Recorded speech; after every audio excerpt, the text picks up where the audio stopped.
Hello and welcome to day 2 of Clear Skin in 7. Remove the attackers of your skin. So you now know that inflammation is the root cause of eczema. It may be hereditary, you may have developed it in life. Ultimately, inflammation is the root cause, and just remember that it's your body's way of telling you that your immune system is on overdrive. It's basically your immune system defending itself. That's ultimately what inflammation is. So in this video, we're going to be talking about the kind of foods that we need to really stop eating to free up our immune system. So if we do this, we free up the immune system, inflammation subsides, your body can do what it needs to do, and your skin can just clear up nicely.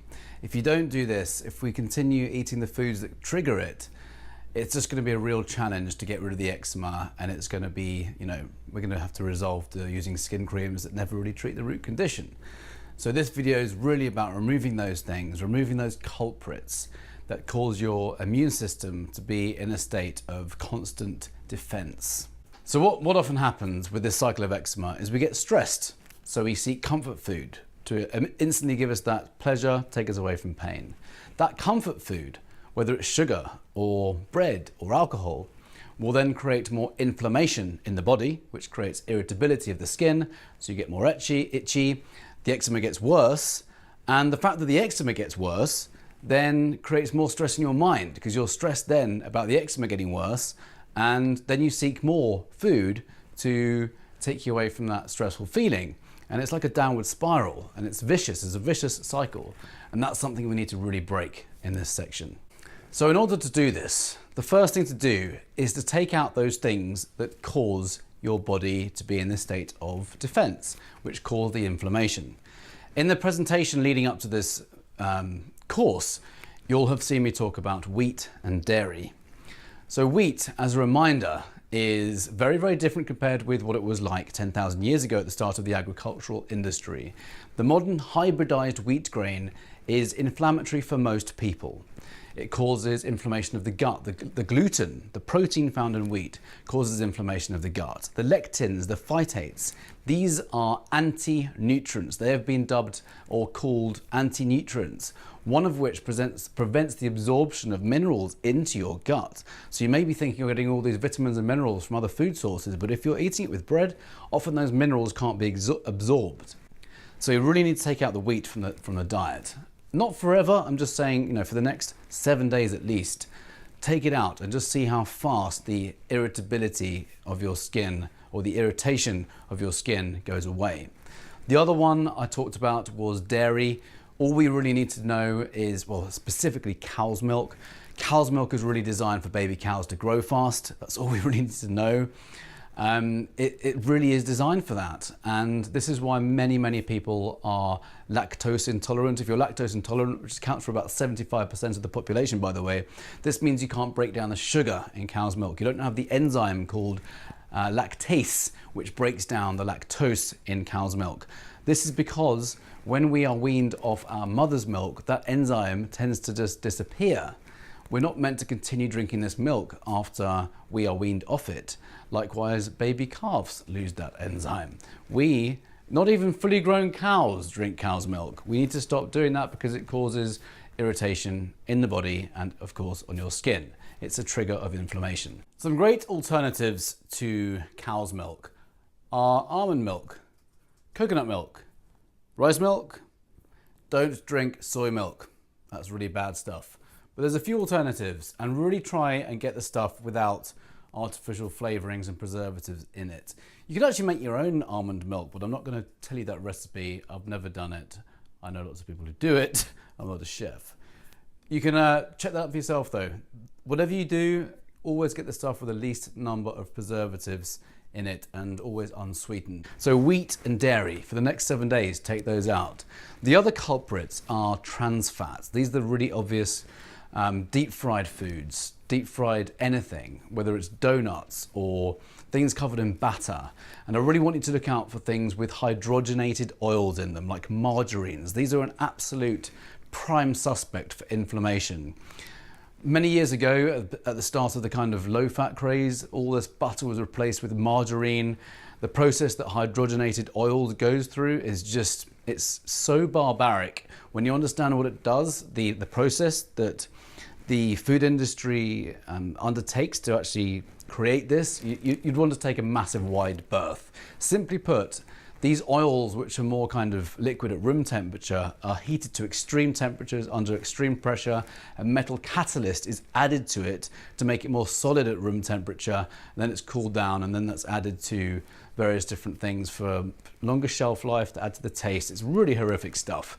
Partially hydrogenated oils or fully hydrogenated oils, avoid them like the plague. Only have things like ketchups, for example, often have hydrogenated oils in them, or vegetable oils. They can come in the form of vegetable oils. Just be mindful, if you're having vegetable oils, stick with olive oil or avocado oil or anything natural which is not hydrogenated. Instead of eating margarine, just eat butter. Grass-fed butter from grass-fed cows. It's great for you. I have it in my coffee, bulletproof coffee. Thank you, Dave Asprey. It's amazing. So just become mindful for the next 7 days. Really avoid trans fats. They're really nasty for your body. They've been banned now in processed foods in the US, and that's slowly going to trickle out. But for now, they're still found in foods. Start looking at labels. If they've got any kind of trans fats or hydrogenated fats in them, avoid them. Anything processed, really, avoid that. The purer you can eat your food, the better, and the faster your skin will clear up. Really, the purer the food you eat, the better, the less inflammation you will have. Really, we shouldn't have any inflammatory effect on our body by what we put in our body. So the best way of looking at it is it real food? We eat so much stuff that's processed these days. When you avoid that, you just eat the purest of food. Vegetables, fruits, nuts, seeds, fish, meat, eggs. Keep to the real stuff, and you can get creative in the kitchen with this stuff. I know people who have a very, very strict diet this way, and they have healed all sorts of conditions, even multiple sclerosis.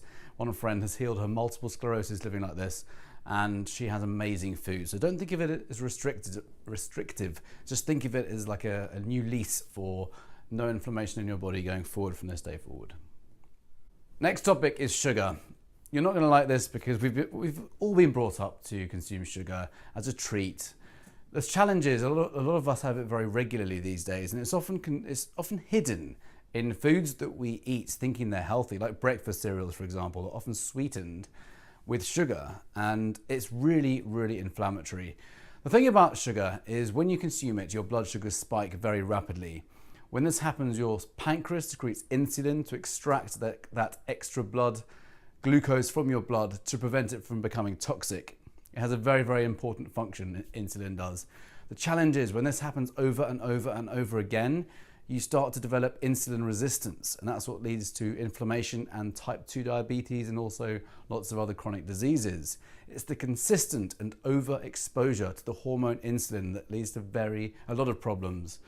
So we really need to reduce the consumption of sugar. Even though it's so mainstream, it's like a illegal crack. It ignites the same reward centers in the brain as Class A drugs, in fact, like heroin and cocaine. Even bread does the same thing because bread breaks down to sugar very quickly. So we really need to think about reducing, or at least really minimizing sugar intake. For the next 7 days, I'd really like to encourage you to take out sugar from your diet completely. The more you consume a diet without sugar, the less you're going to want sugar. Sugar is addictive, just like heroin and cocaine. The less you have it, the less you want it. The more you have it, the more you'll want it. So when you can start breaking that habit, you start to feel better, you start to have more energy, your mood fluctuations flatten off as well. One of my clients got bipolar, and when I took her off sugar, when she got herself off sugar, all her mood swings flattened out. It's so powerful when you get rid of sugar, or at least minimize it. So that's another culprit. And the final one, I'm afraid, is alcohol. Again, I do love the occasional alcoholic drink, but when we have a lot of this, it creates a toxic effect in the body. It causes inflammation in the body. So we really need to keep it down. If you're going to drink alcohol, keep it to red wine for now. For the next 7 days, I'd like to encourage you to take it out completely. But don't think of it as, never again. Nothing ever has to be forever. I would just encourage you to take it out for the next 7 days, just to allow your body to detox and allow your skin to breathe and allow your organs to do what they need to do. So we have wheat, dairy, processed foods and trans fats, sugar and alcohol. I'm afraid that's going to sound pretty restrictive, but the more you focus on how great you feel when you free yourself of these ingredients, the better and more motivated and inspired you will be to continue it. A lot of people, start this thinking it's so restrictive, but you feel so much better when you keep this up consistently, I promise you.